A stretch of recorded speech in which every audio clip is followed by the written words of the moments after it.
noite, meus amigos. Estamos aqui de volta. Como sempre, começamos invocando a Santíssima Virgem Maria e o Santo Padre Pio de Pietrelcina para que roguem a Deus que nenhuma injustiça se cometa nesse programa.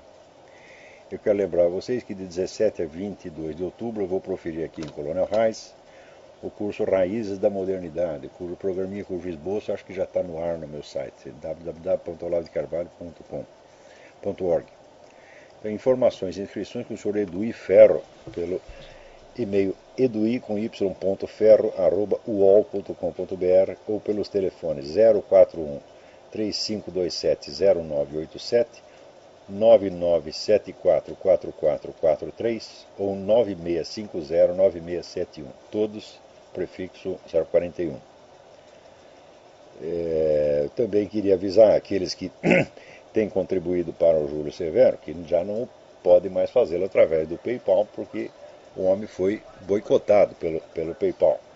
Houve uma campanha de uma organização gay, uma organização gaysista, que diz que tem 500 mil membros, né, e tem dinheiro que não acaba mais, e se mobilizaram para tirar os recursos de um pai de família que está aí vagando de país em país com a mulher e 4 filhos sem ter onde cair morto. Quer dizer, uma coisa de uma covardia, de uma mesquinharia fora do comum. Mas isso para a cabeça dessa gente, cabeça de esquerdista, é assim mesmo, né? Então não é possível mais contribuir pelo PayPal, então vocês vão lá no http://juliosevero.blogspot.com, tem instruções sobre como vocês podem dar uma força para o Júlio através do Banco Itaú. Porém, é importante saber que este episódio do Júlio Severo não é um caso isolado.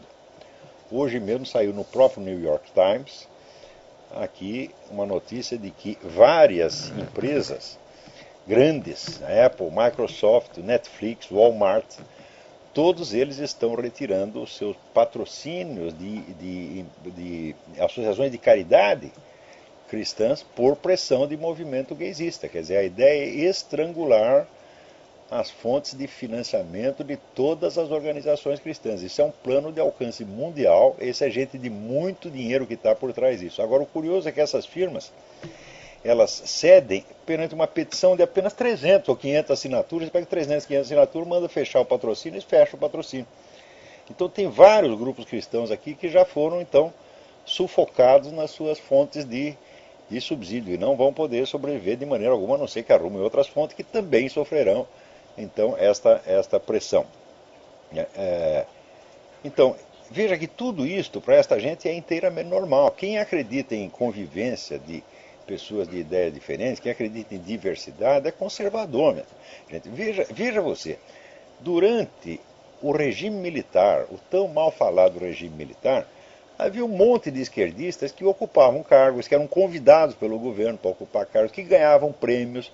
Você veja, em plena governo do Marechal Castelo Branco, né, o Nelson Werneck Sodré, que é um famoso general e historiador comunista, mais comunista que Lenin, ele escreveu um livro que chama A Fúria de Caliban, falando da perseguição aos intelectuais no regime de 64. Né? E lá no meio ele confessa, naquele ano eu recebi nomeado para a Academia Brasileira de História Militar numa cerimônia presidida pelo Marechal Castelo Branco. E recebi um prêmio da Academia não sei do que, patata. Então, em suma, está todo mundo paparicando o cara. Você virou um número de reitores, professores comunistas, que não só estavam e permaneceram nas suas cátedras sem que ninguém o incomodasse, mas o número do que foram convidados. Honrarias concedidas a essa. Isso foi durante todo o regime militar. E isso, para a cabeça de conservador, é normal. O conservador quer apenas estabilizar as coisas. E o próprio regime militar, vamos dizer, ele, claro, ele perseguiu a esquerda, mas reduziu a perseguição ao mínimo. Quer dizer, somente se voltou contra a esquerda armada, contra terroristas e seus colaboradores diretos. Tanto que ao longo dos 20 anos de regime militar, passaram pelas cadeias brasileiras um total de 2.000 pessoas. A maioria passava um dia e ia embora, como Lula. Né? O Lula parece que ficou 15 dias lá e se mandou. Se não havia nenhum indício, nenhuma prova de ligação com a organização armada, o sujeito era logo dispensado. Né? Quer dizer, eu mesmo fui lá, né, interrogado durante 6 horas por um tenente da PM e o sujeito me interrogou e me desprezou, mandou ir para casa. Né? Eu pensando que eu ia ser torturado, fuzilado e tal, mas não tive esta honra, foi uma humilhação para mim. Ele me desprezou. Minha mulher também, a Roxane, tinha lá um processo pela Lei de Segurança Nacional, não aconteceu absolutamente nada. Tá certo? Todo mundo fala, por exemplo, a perseguição ao Carpo. A perseguição ao Carpo consistiu na seguinte coisa: moveram um processo contra o Carpo, ele foi chamado lá, interrogado, e o próprio promotor pediu a anulação do processo. Isso foi tudo. That's all. Tá certo? Durante aquele tempo todo, as redações estavam repletas de comunistas. Né? Foi o período de maior progresso da indústria do livro esquerdista no Brasil, e o governo deixava tudo isso. Né? Outro dia até chegou uma matéria, não lembro quem foi que fez, né? Mostrando assim a distribuição, por exemplo, de verbas federais de pesquisa, só ia para a mão de comunistas, já naquele tempo do governo militar. Tá certo? Ou seja, é próprio da mentalidade conservadora conviver com o inimigo. Tá certo? Agora, esquerdista não, eles querem eliminar até o último. Ele, não é, como dizia Lenin, não é para conviver, não é para derrotá-los, é para eliminá-los. Se não der para eliminar fisicamente, que é o ideal deles, então você tem que eliminar socialmente. Deixar o camarada sem dinheiro, sem emprego, sem ter onde cair morto.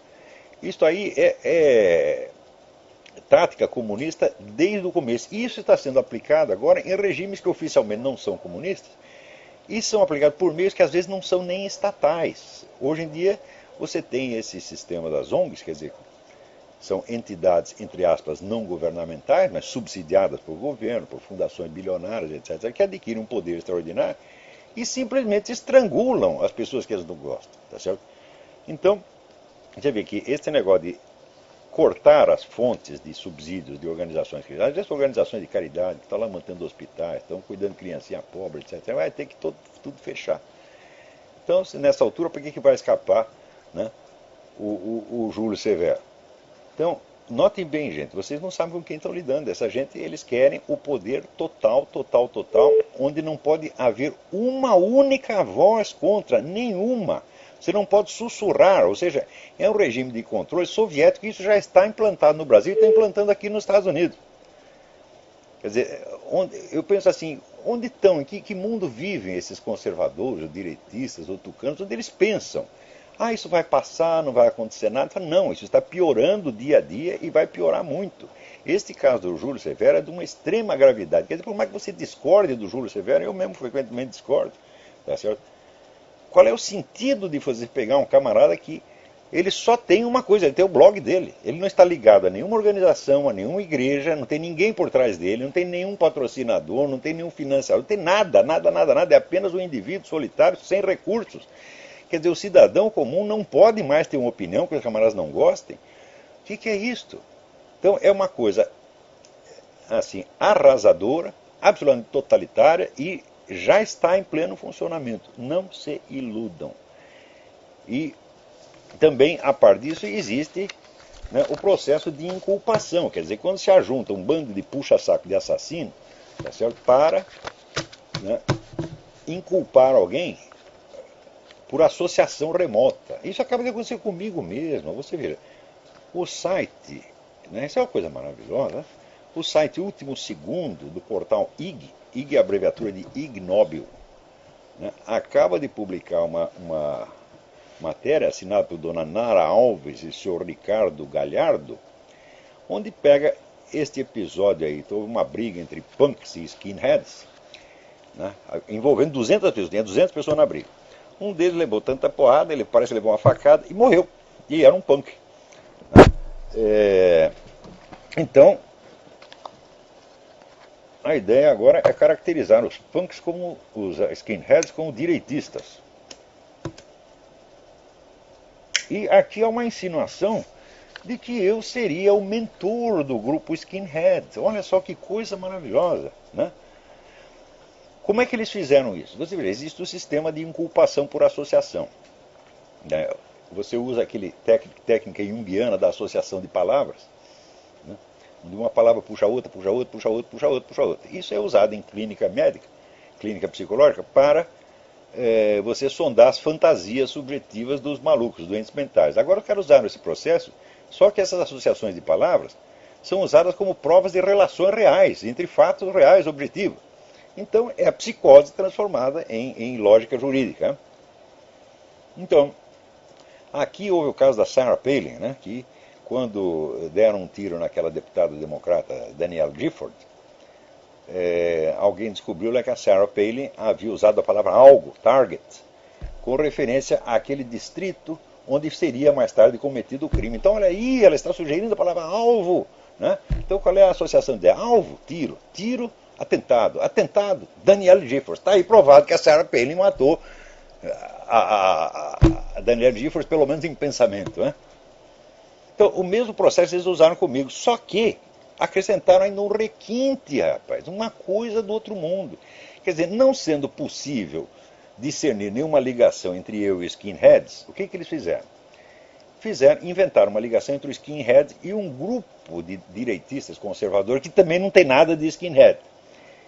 E disseram que eu sou o mentor deste grupo, com o qual eu não tenho relação nenhuma, que eu não conheço, tá certo? E cujas ideias, que agora estou sabendo aqui, a maior parte delas desaprovam.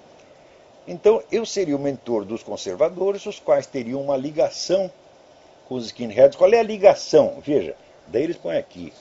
Quer ver? Extrema direita universitária se alia a skinheads. Esse é o título. Quando você vai ver na matéria, não tem aliança nenhuma, não tem nada. Há apenas um sujeito que disse, a gente admira a combatividade dos skinheads, porque na vida a gente tem que ser corajoso.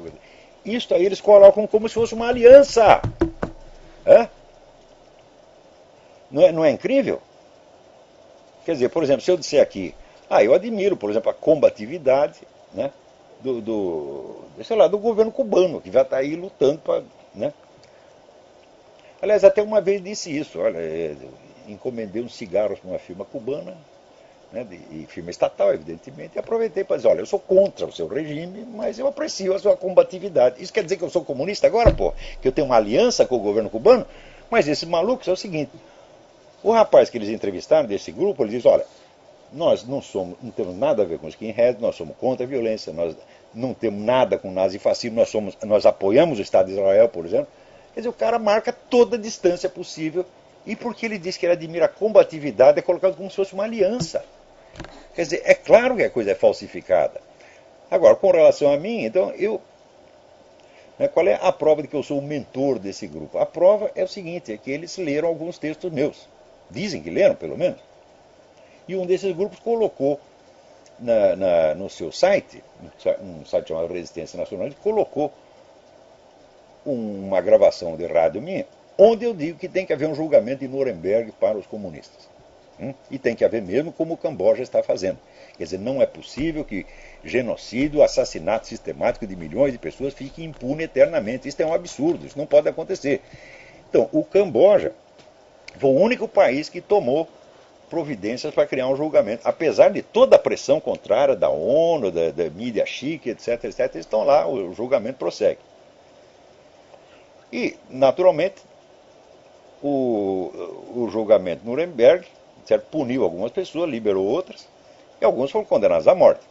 E lá eu digo que pessoas, líderes que tiraram proveito da coisa, que subiram na vida com base no comunismo, quer dizer, apoiando esses regimes genocidas, sendo, portanto, cúmplice moral do genocídio, defendendo o regime por todos os meios, como Noam Chomsky defendia. Noam Chomsky dizia que o Pol Pot era uma excelente pessoa, que nunca fez mal a ninguém.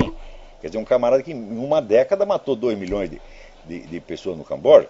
Tá certo? Então, esses camaradas que tiraram proveito disso, esses têm que ser julgados e condenados, tá certo? E executados, como se fez exatamente em Nuremberg. Daí ele diz o seguinte aqui, o Olavo de Carvalho prega a pena de morte para comunistas. Eu digo, o quê? Peraí, eu falei claramente julgamento de Nuremberg. Não falei nem pena de morte. Falei julgamento de Nuremberg. O julgamento de Nuremberg julgou nazistas, entre aspas, de modo genérico? Não. Ele julgou líderes e pessoas que tiraram proveito daquele regime homicida. Agora, se fosse julgar nazistas, meu Deus, teria condenado metade da Alemanha. Quando você diz assim, ele prega a pena de morte para comunistas, opa! É a matança indiscriminada de comunistas. É isso que esses dois canalhas, Nara Alves e Ricardo Galhardo, do site Ignóbil, estão dizendo.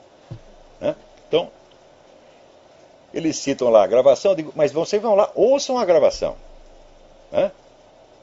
É onde eu falo, eu digo julgamento de Nuremberg e me refiro à punição como cadeira elétrica. O que isso tem a ver com assassinato? Eu estou falando de um julgamento formal com direito de defesa e tudo. E se o cara for condenado, vai ser executado, vai para ou para cadeira elétrica, ou para forca, ou sei lá. Mas eu acho isso inteiramente justo, mas não estou pregando a pena de morte para comunistas. Quer dizer, vai ter pena de morte só porque o cara é comunista? O que é isso, porra? Hã? Isso quer dizer que qualquer militante agora vai ser inculpado, porque militante ou simpatizante, essa é a ideia que vocês querem transmitir. Agora, os caras reconhecem que a briga, que o sujeito morreu no curso de uma briga entre punks e skinheads. Então eles reconhecem que existe violência de parte a parte. Só que a violência punk eles explicam. Os punks se organizaram para combater os grupos de intolerância. Não é uma maravilha? Né? Então, quando você vê a luta dos punks é contra a intolerância, então, olha, eu tenho aqui até alguns exemplos da luta deles contra a intolerância. Veja como o combate deles é voltado para apenas combater a intolerância. Então, olha aqui, em 22 de junho, punks esfaquearam e mataram o garçom João Cleiton Moreira Batista nos Jardins por ele não ter lhes emprestado um isqueiro. Pediram um isqueiro para o cara na rua, né? Esfaquearam e mataram. Estão combatendo a intolerância. O sujeito intolerante que não empresta isqueiro, porra. Né? 21 de outubro, o menor GC de 17 anos foi espancado por um grupo de 25 punks quando saíam de uma casa noturna. Eles estavam na casa noturna fazendo o quê? Combatendo a intolerância no puteiro, meu Deus do céu. Né? Depois, aqui, 14 de outubro, o balconista Jailton de Souza Pacheco foi esfaqueado e morto por 3 jovens que se identificaram como punks. Motivo, ele se recusou a fazer um desconto na venda de um pedaço de pizza. Olha o ato de intolerância. E assim vai, este ano eles já mataram 6 pessoas. Então os punks entram numa briga com os skinheads e um deles levou a pior, ué. Mas houve muitas pessoas saíram feridas. Havia 200 pessoas envolvidas na briga. Então o sujeito aqui já trata de embelezar um pouco os punks. Quer dizer, os outros são intolerantes, nazistas. E esses aqui são idealistas, estão combatendo a intolerância, meu Deus do céu. Né? Então a matéria é toda assim. Agora o que eu achei mais bonito foi, quer dizer, a culpa por associação já é absurda. Né? Mas a culpa por associação em 2 etapas. Não dá para associar o sujeito com o skinhead? Então o que a gente faz? A gente associa um outro grupo com o skinhead, grupo que não tem nada a ver com o skinhead, e em seguida associamos ao Olavo de Carvalho. Esse grupo está feito o negócio. Pronto, o Olavo de Carvalho já vira o mentor do assassinato do punk que morreu lá. Outra coisa, a matéria do IG começa assim: os punks assassinaram um estudante. Quando você vai ver que estudante é esse, né? Daí tinha saído aqui, no Diário de São Paulo, saiu quem era o fulano. Vou dizer já para vocês.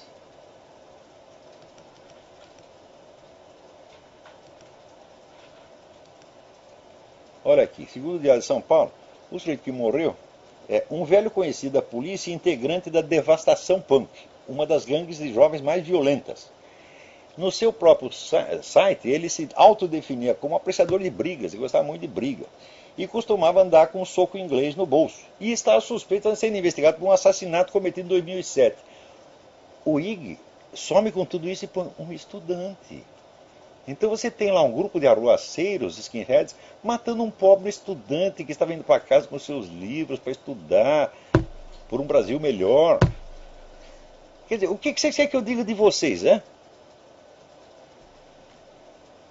Quer dizer, se eu mandar vocês tomar no cu é porque eu sou um sujeito brutal, intolerante, né? Agora, eu tenho que ouvir esta porra toda, tenho que ouvir vocês me associarem com um grupo que estaria associado, que também não tem associação nenhuma com os skinheads, e eu tenho que aparecer nesta matéria.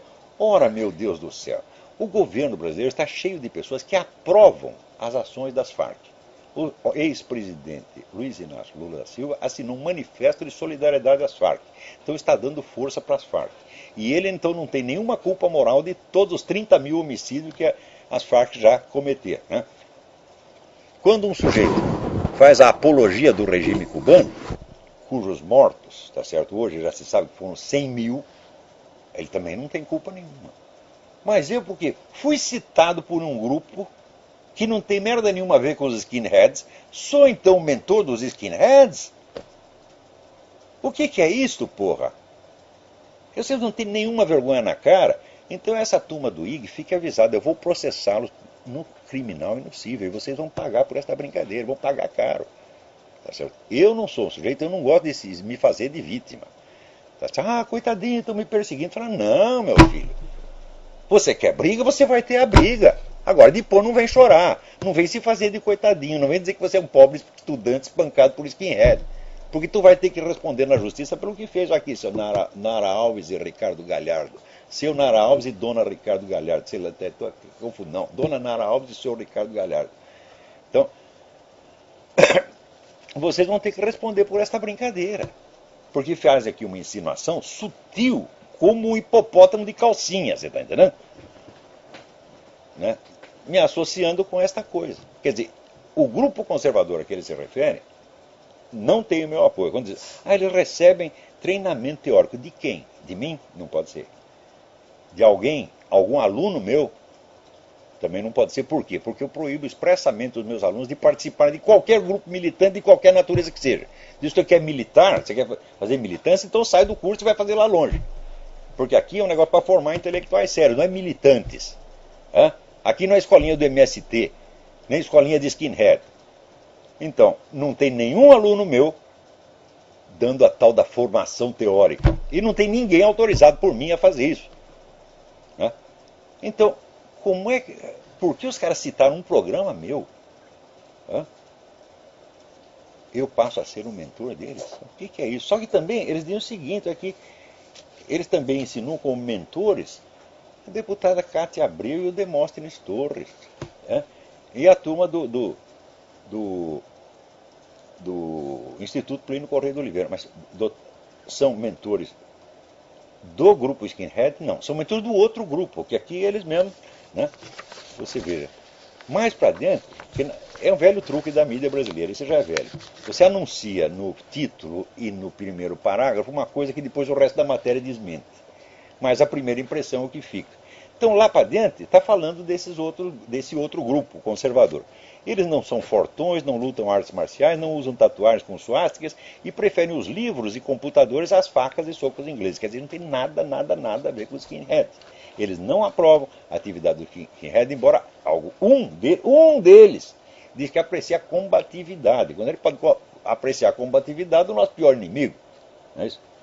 Coisa que a esquerda brasileira não aprecia só a combatividade, porque vocês são um bando de boiola. Tá entendendo? E vou provar novamente que são os boiolas. Tá certo? Então, não tem que admirar a combatividade. Mas, no antigo partidão, havia pessoas cuja combatividade eu apreciava. Por exemplo, tem um cara, tá certo, que eu considero um bom safado, que é o Rui Falcão. Foi ou é presidente do PT ainda. Eu não posso negar que, na sua juventude, o Rui Falcão era de uma coragem física extraordinária. É um mérito que ele tem, era o único mérito que tinha. Mas isso ele tinha. E eu não posso negar e não posso deixar de apreciar, porque, afinal, a coragem física é uma virtude. O Rui Falcão era um cara de 1,60 m, pesava, acho que, sei lá, pesava 15 quilos, tá entendendo? Ele não tinha condição física para enfrentar a briga com ninguém, mas enfrentava, porra. Se fosse para apanhar, apanhava. Apanhava que nem homem. Então, agora hoje em dia não, a gente faz sai todo mundo correndo e vai fazer fofoca através de jornal, de internet, à distância. À distância. Cara a cara não fazem não. Então, usando esses instrumentos e se juntando assim, são firmas, são organizações, tudo fazer para combater um. Quer dizer, o que eu tenho para eu admirar em vocês, hein, gente?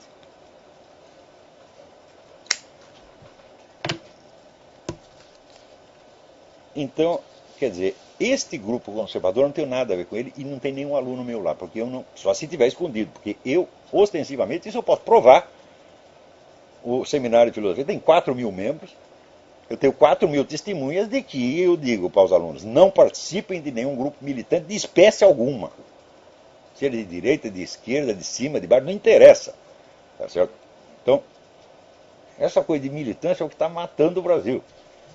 Quer dizer, eles transformaram todas as universidades em centro de formação de militância. Então, quem é que forma? Os intelectuais, os cientistas, os filósofos? Não tem mais ninguém. Virou tudo escolinha do MST. E eu não quero ser cúmplice dessa porcaria. Eu falo, estou aqui para formar intelectuais de primeiro plano. E estou formando.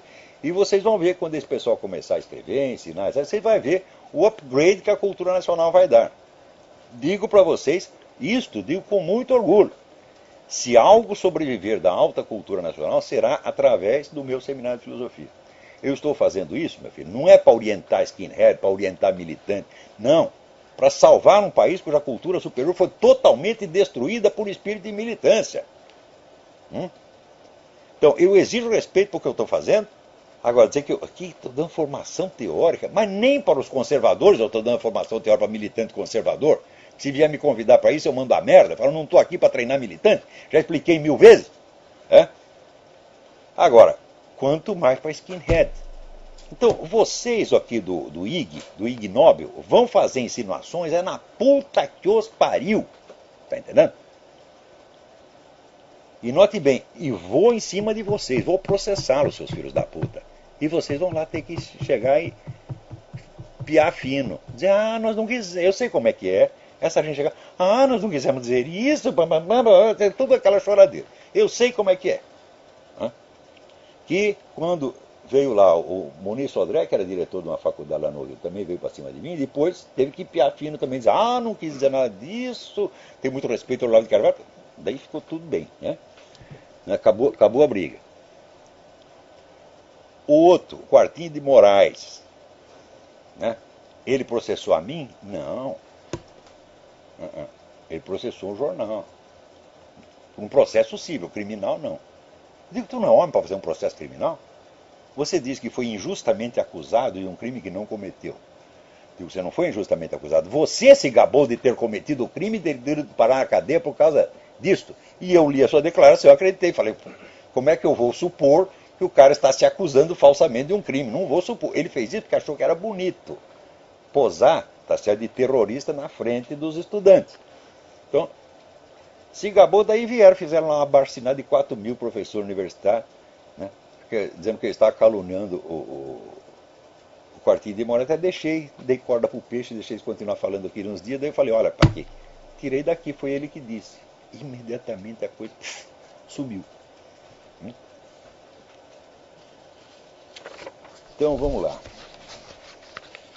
Agora, você verá aqui nos Estados Unidos, que coisa, você vê, a Comissão Federal Eleitoral finalmente, né, resolveu, embora não seja da alçada deles, não podem decidir isso, porque isso é matéria constitucional, que um sujeito nascido no exterior pode se candidatar a presidente dos Estados Unidos. Digo, por que eles decidiram isto? Se eles juram que o Obama nasceu no Havaí e está tudo bem. Então, aí evidentemente tem coisa, quer dizer, a decisão é inconstitucional. Se for para a Suprema Corte, vai ter que voltar atrás, porque a Constituição é bastante clara nisso aí. O sujeito tem que ser não apenas um citizen, mas tem que ser um native born citizen, quer dizer, um sujeito que nasceu aqui de pai e mãe americana, condição que o Obama não cumpre. Mas eu sempre disse que esse aspecto da elegibilidade não é o mais importante. O importante é a falsificação da certidão de nascimento. Aquela certidão de nascimento que ele publicou é fake, e isso é um crime monstruoso, tá certo? Feito para enganar um país inteiro.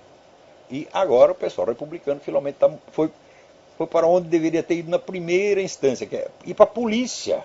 Isso não é matéria de processo. Você faz um processo, o juiz diz que você não tem standing, você não tem qualificação para você fazer o processo. Por quê? Porque você não provou que foi prejudicado pessoalmente. Mas para a polícia não tem jeito. Também,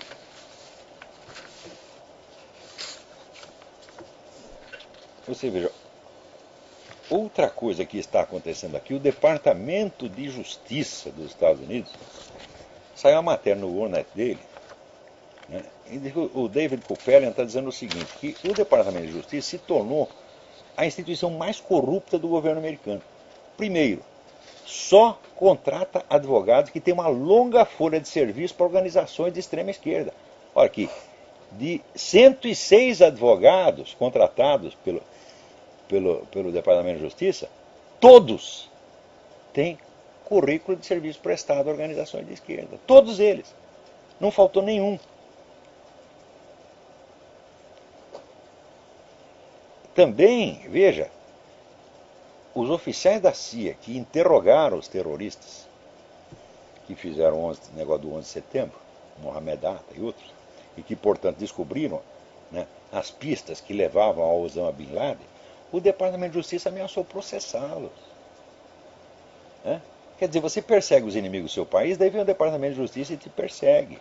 Ainda tem essa operação Fast and Furious, que vendeu armas, vendeu e ainda deu financiamento para os caras pagar armas para narcotraficantes mexicanos, sabendo que era um narcotraficante. E isso resultou na morte de um oficial americano. Quer dizer, tudo isso é o Departamento de Justiça.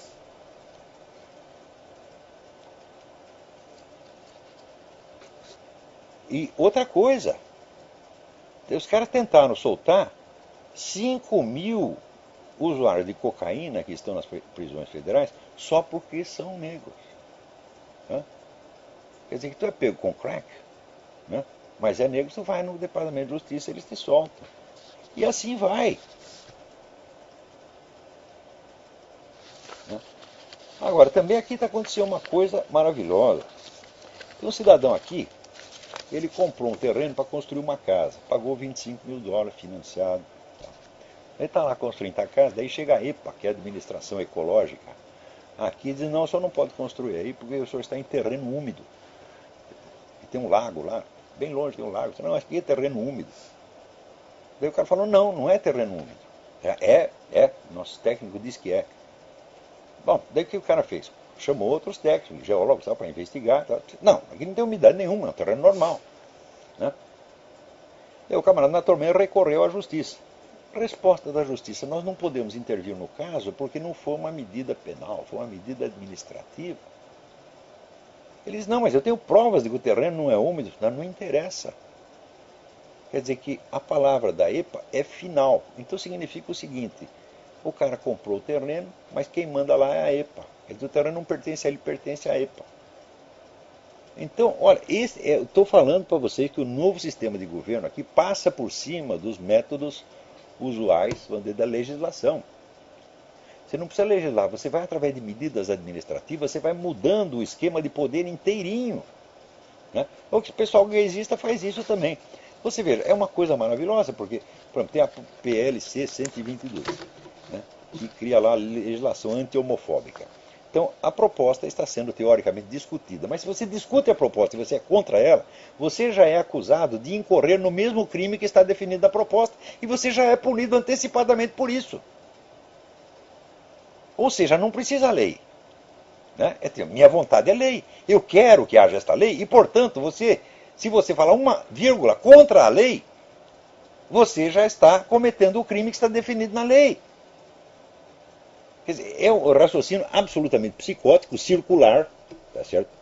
Claramente mal intencionado, e as pessoas estão aplicando isso e aparece gente do Supremo Tribunal Federal falando que isso é lindo. Quer dizer, que consciência jurídica é essa? Onde está o princípio de que não existe crime se não existe uma lei anterior que o defina? Como é que você pode cometer crime de homofobia se a lei anti-homofóbica não existe?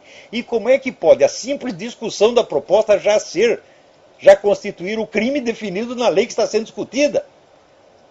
Quer dizer, como é que vocês aceitam uma coisa dessa, meu Deus do céu?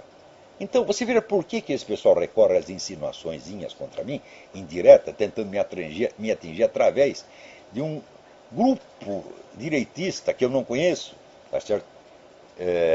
E do qual eu proíbo os meus alunos de participar, como sempre proibido de participar de qualquer grupo, e através de skinhead tentando me acertar pelas beiradas. Por quê? Porque sabe que se vier uma discussão comigo vai passar vergonha, vai sair de lá com o rabo entre as pernas, como já saiu Leandro Konder, e Marilena Chauí, e Emir Sader, e João Pedro Stedley, e todos que ousaram, tiveram a cara de pau.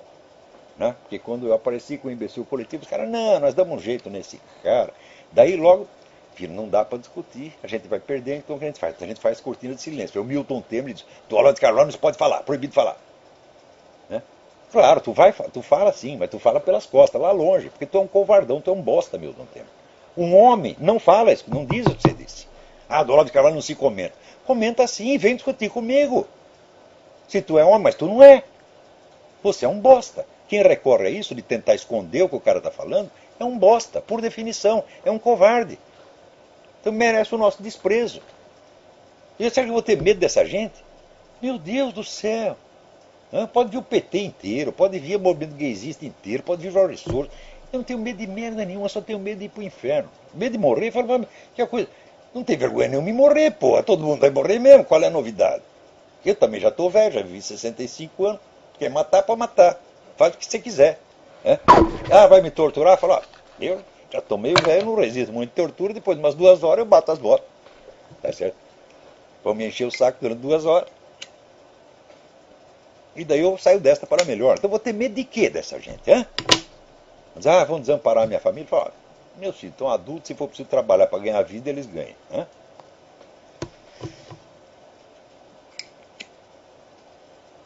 Então vamos reduzir a miséria. Mas eu vivi na miséria durante 40 anos, eu conheço, eu me sinto perfeitamente bem no meio dela. Agora tem que estar melhorzinha a situação. Se voltar para a miséria, falo, minha velha conhecida. Tá certo? Então não tenho medo da miséria, não tenho medo do desconforto, não tenho medo de apanhar. Né? Quando era mais jovem, agora não, mas briguei, já bati muito, apanhei muito, e falei, não vejo disso nada demais. Né? Então eu vou ter medo de insinuações, dessas coisinhas, esses fofoqueiro de cortiço, fofoqueiro de puteiro, vem fazer. Mas o que é isto, minha gente? É?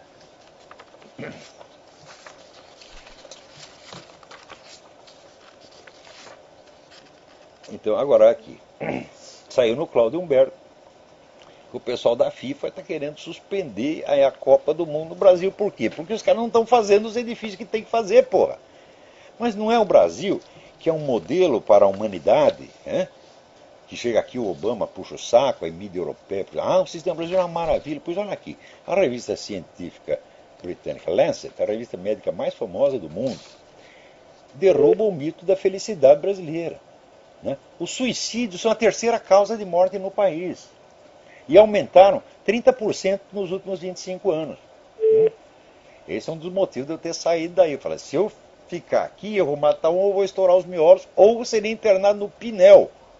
Tá certo? Então, para que nenhuma dessas três coisas acontecesse, eu me mandei. Né? Então está aqui, leio lá no Lancet. A notícia está no Cláudio Humberto. Infelizmente ele não dá o link do Lancet, mas é fácil você achar. A revista Lancet é mundialmente famosa, procura lá. Então, os caras puxam o saco do Brasil, mas ó, não dá nem para fazer a Copa do Mundo aí, porra. Quer dizer, não tem os edifícios, não tem as medidas de segurança, não tem nada, não estão fazendo coisa nenhuma. Né?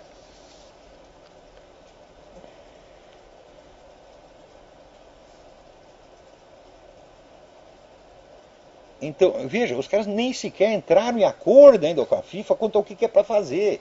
Porque estão lá discutindo.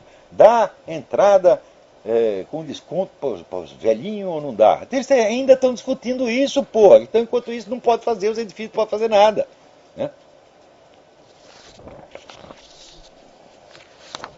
Então você está falando negócio da EPA, né? Então, o cara finalmente conseguiu um tribunal que está lá discutindo o caso, mas enquanto isso está correndo a multa que o cara tem que pagar. O multa já está em $400 mil. Você acha que o sujeito que comprou um terreno de $25 mil a crédito tem $400 mil para pagar, porra? Então vamos tomar a propriedade dele, com tudo que ele já construiu lá. Agora, enquanto isso, está aqui, né? Deu no próprio Globo que o governo chinês confisca os filhos em excesso que as famílias têm e os vende no mercado negro para tirar órgãos. E no Brasil não está cheio de gente que faz apologia do regime chinês? Diretamente, claramente. E eles não são culpados morais disso? Então eu não tenho merda nenhuma a ver com o que o skinhead ou qualquer grupo conservador fez. Ainda que diga que faça o meu nome. Então, essa inculpação por associação remotíssima, hipotética, imaginária, é uma coisa, mas o que eu estou falando aqui não é imaginário, não. Tem muita gente que está fazendo apologia do governo chinês e ganhando muito dinheiro com isso. E estes são culpados da matança dessas crianças, como gente como o seu Niemeyer, seu Frei Beto, é culpado das 100 mil mortes em Cuba. Tá certo? Não porque um dia eles falaram alguma coisa em favor de Cuba, mas porque tem uma vida de serviços prestados à ditadura cubana. Certo? E tiraram muita vantagem disso, ganharam muito dinheiro com isso. Tá certo? O seu Frei Beto é até corredator da Constituição cubana. Quer dizer, não é pouca porcaria em Cuba. O seu Zé Dirceu é membro da espionagem militar cubana. E outros que estão espalhados por aí também é a mesma coisa. Todo mundo que diz, trabalhei para o serviço secreto cubano. Trabalhei? Não. Como é que você sai do serviço secreto cubano? Do serviço secreto do país comunista ninguém sai, meu filho, só sai morto. Tá certo? Então, o Brasil está cheio de agentes cubanos, sim. Quer dizer, não é que disseram uma palavra. Quero dizer, eu sou o Olavo de Carvalho é a favor da pena de morte para comunistas. O quê? Por delito de opinião? Quer dizer, só porque o cara acha que o comunismo é bom, eu acho que ele deveria se submeter à pena de morte, como o Ig insinua. Não, eu estou falando de gente que trabalhou e que ganhou dinheiro com isso e que fez uma carreira em cima disso, como tanta gente fez carreira em cima do nazismo, pô. E esses que fizeram carreira em cima do nazismo foram esses que foram julgados em Nuremberg e condenados à morte, muito justamente.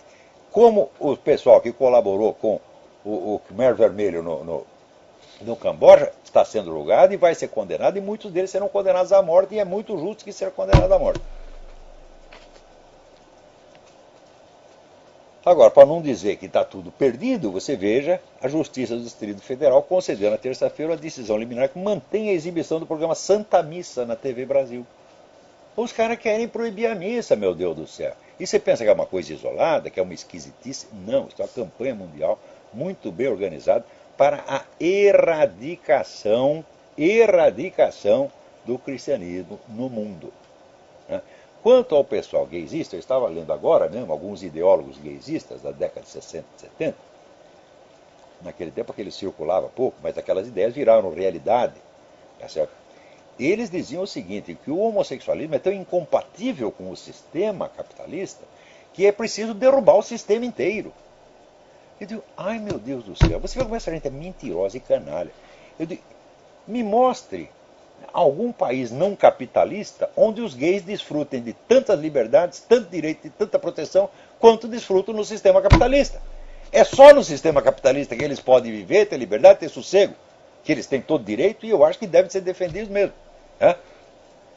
Então, a história da perseguição aos gays no mundo é uma coisa horrível. Porém, também há outra história paralela, a dos grupos gays que assumiram o poder e perseguiram os seus adversários. Isso também existe. Aliás, há muito tempo atrás eu escrevi um artigo sobre isso. Por exemplo, Mao Tse Tung era homossexual.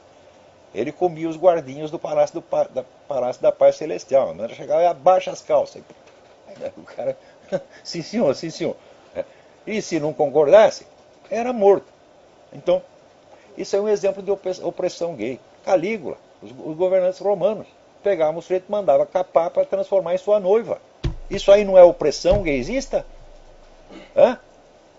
Então, eles foram perseguidos, correu muito sangue deles, e é uma coisa horrível que isso tenha acontecido. Tá certo? Mas, aconteceu alguma democracia capitalista? Não, na democracia capitalista a perseguição que eles sofrem é o seguinte, o sujeito fez uma piadinha, ou disse que é pecado. Ora, meu Deus do céu, veja, eu estou na igreja católica faz bastante tempo, quanta coisa que eu fiz que o padre não disse que era pecado.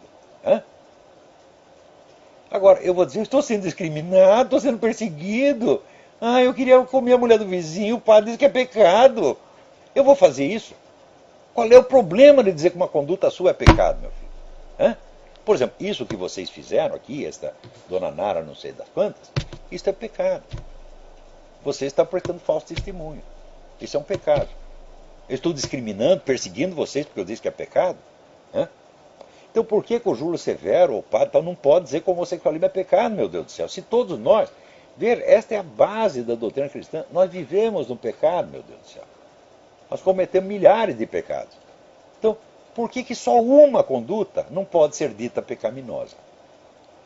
Por exemplo, os adúlteros. Não pode falar gay, mas o adultério é pecado. Quer dizer, se você comer a mulher do vizinho, é pecado. E se comer o vizinho? Não é mais. Por que você quer que a gente aceite esse tipo de lógica infernal? Porque o diabo tem lá a sua lógica também, que é toda invertida, toda louca. Tá certo? É a lógica da rainha de copas, né? Na história da Alice no País das Maravilhas.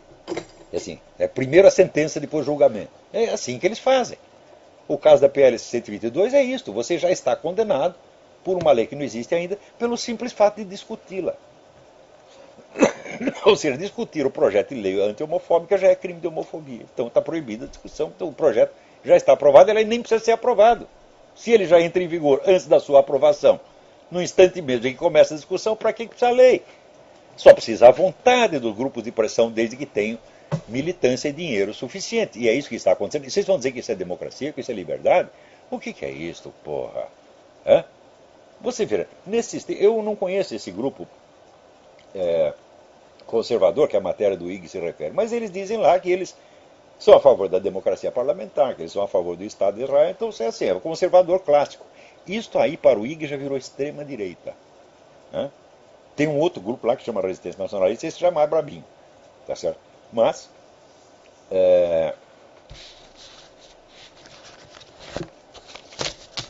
quer dizer que o simples fato de você ser um conservador, como o pessoal do Tea Party, do Partido Republicano, no Brasil já é extrema-direita. Qual é a direita, então? A direita só pode ser a direita da esquerda. Então, o máximo que você permite é os tucanos. Ah, tucano não pode, porque a Cátia Abreu e o Demóstenes Torres já são extrema-direita. Quem é que não vê que isso é um mecanismo de engenharia da exclusão?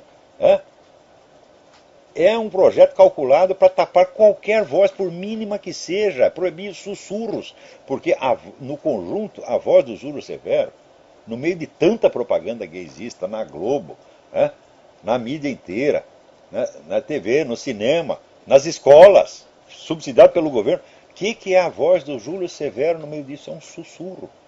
O sussurro é proibido. Então, enfim, nós estamos vivendo num ambiente de espionagem geral, todos estão sob observação, e é para viver com medo. E eles chamam isso de liberdade democrática, e vocês estão aceitando. Então, peraí, tem alguém na linha. Alô, quem é? Alô? Quem é? Professor? É João Antônio. João Antônio, tudo bem? Tudo bem. Professor, eu moro em Massachusetts e trabalho num centro de saúde comunitária. E eu ouvi o programa do senhor um tempo atrás, falando alguma coisa sobre o Medicare. Será que o senhor poderia voltar a falar alguma coisa a respeito disso? Olha, no novo projeto, o projeto tem 9.000 páginas. Isso já é um absurdo. Até o nosso ouvinte aqui, tem um ouvinte que não vou dar o nome, que é um militante gay. E é nosso amigo, nosso ouvinte e tal. Não vou dar o nome dele agora porque não me autorizou. Ele me pede para comentar exatamente isso, o tamanho das leis. Você veja, aquele princípio de que ninguém pode alegar o desconhecimento da lei se torna absurdo quando a quantidade e o tamanho das leis é humanamente inabarcável. O projeto do Medicare tem 9.000 páginas. Então você entrega aquelas 9.000 páginas e diz, aprove isso com urgência. Espera aí, quanto tempo leva para ler 9.000 páginas? Que é uma coisa muito impressionante. Agora, ali no meio das 9.000 páginas, então houve, evidentemente, entidades que estão interessadas, entidades de medicina, ou entidades de assistência social, caridade, que botaram lá uns técnicos para ler. Os técnicos descobriram coisas ali no meio de arrepiar os cabelos. Primeiro, o governo no Medicare adquire o direito de mandar matar um paciente. Quer dizer, você tem um paciente, é um paciente terminal. Mas a família quer conservá-lo, tem aquele carinho, agora não pode, o governo manda matar. Quer dizer, aquele caso da terra escravo vai virar geral. Todos os que estão na situação da terra escravo, não precisa nem estar tão grave, serão mortos por ordem do governo. Essa é a primeira coisa. Segundo, a assistência aos velhinhos e aos cancerosos é restringida, é diminuída, é racionada, para poder sobrar dinheiro para dar assistência aos imigrantes ilegais, meu Deus do céu. Quer dizer, o cara que trabalhou a vida inteira, está lá com 70, 80, 90 anos. Dependendo daquela assistência médica, não vai ter. Para quê? Para um bandidinho que entrou ilegalmente pelo México trazendo cocaína, receber assistência médica do governo. E assim por diante. Terceira coisa, todos os médicos vão ter que ganhar a mesma coisa. Não interessa se é um gênio ou um charlatão.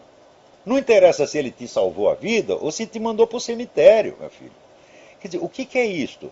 É um regime comunista implantado através da saúde pública.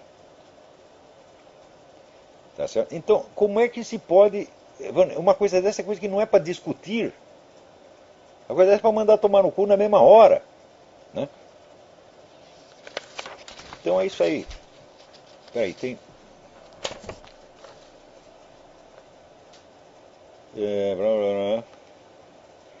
Convite aos alunos de Aracaju, Sergipe. Um grupo irá se reunir para assistir ao DVD da minha aula Advento do Cristianismo e posteriormente outras gravações. O encontro será na próxima quinta, 6 de outubro, às 19 horas, no escritório do DCS, no campus da Universidade Federal do Sergipe, em São Cristóvão. Então, o escritório do DCS, no campus da Universidade Federal do Sergipe, na quinta-feira, 6 de outubro, às 19 horas. Aracaju, Sergipe. Vamos em frente, Sergipe. Então você vai lá, assista as minhas aulas, então vamos ver o que, se tem alguma mensagem lá para os skinheads ou para qualquer outro maluco. Peraí, tem mais alguém na linha. Alô, quem é? Alô? Oi, olá, meu nome é Rimac, eu sou estudante de Minas Gerais, eu tenho 18 anos, estou cursando terceiro ano do ensino médio e eu vim de uma escola particular para uma escola pública e eu tenho notado uma certa restrição entre os professores e os alunos. Certa vez estava tendo um debate de história na sala de aula e aí a professora falou que Marx não defendia a luta de classes e eu temei com ela. Ah, mas Marx não defendeu a luta de classe? Ele dizia que a luta de classe é tudo. Não só dizia que é o mecanismo essencial da história, mas que é a única esperança da humanidade. A mulher não tem o direito de dizer isso. Você é analfabeta, pô. Eu fui chamado para a sala da diretoria e a diretora falou que eu não posso afrontar o professor, não posso perguntar para ele. E eu tenho que fazer certas perguntas com bom senso. Mas o que me impressionou foi o assédio. Porque eu cheguei na sala e não tive nem oportunidade de me defender. Eu tive que escutar tudo que eles tinham que falar primeiro, também depois eu falar com ele. Isso quer dizer que um aluno numa universidade ou num colégio, ele não pode contestar uma coisa obviamente falsa que a professora está dizendo. Se o professor diz, olha, 2 mais 2 são 325, você tem que dizer amém, porque senão você está faltando com respeito. Isso nunca foi assim, meu Deus do céu. Veja o regime de tirania comunista que está sendo imposto no Brasil.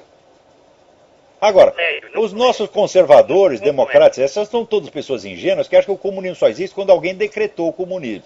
Né? Então, vê lá, decreto assinado por Dona Dilma. Ó, agora é comunismo, turma. É só assim. Quer dizer, quem é que acha que o comunismo é implantado exatamente como está sendo implantado no Brasil, meu Deus do céu? Agora, tem cara que é idiota o suficiente para dizer, enquanto não tomarem a minha firma, não há comunismo. Eu digo, mas milhares de firmas sobrevivem no comunismo inteiro. Quer dizer, o comunismo não é só o controle da economia, é o controle da sociedade em primeiro lugar. E controle da opinião em primeiríssimo lugar. E isso já está implantado no Brasil e as pessoas estão aceitando isso. É claro que isso é motivo, vamos dizer, para derrubar o governo. O governo que apoia essas coisas, ele está mudando, está violando a Constituição, está violando todos os direitos dos brasileiros. E o governo acha lindo isso. Não nominalmente. A dona Dilma não vai dizer que ela aprova isso, mas o partido dela faz isso. Né? E vai dizer que ela faz alguma coisa contra? Não, ela deixa fazer. Então, agora aqui, enquanto isso, aqui a Universidade Federal da Bahia concedeu ao seu Luiz Inácio Lula da Silva o título de doutor honoris causa. Então, alguém me manda uma série de fotografias onde você vê que o prédio da Universidade Federal da Bahia está totalmente destruído, virou um lixão. Tudo derrubado. Mas é um favelão. Esta é obra, né, do Fernando Haddad, Fernando Gugu Haddad, que era o ministro da Educação do seu Lula.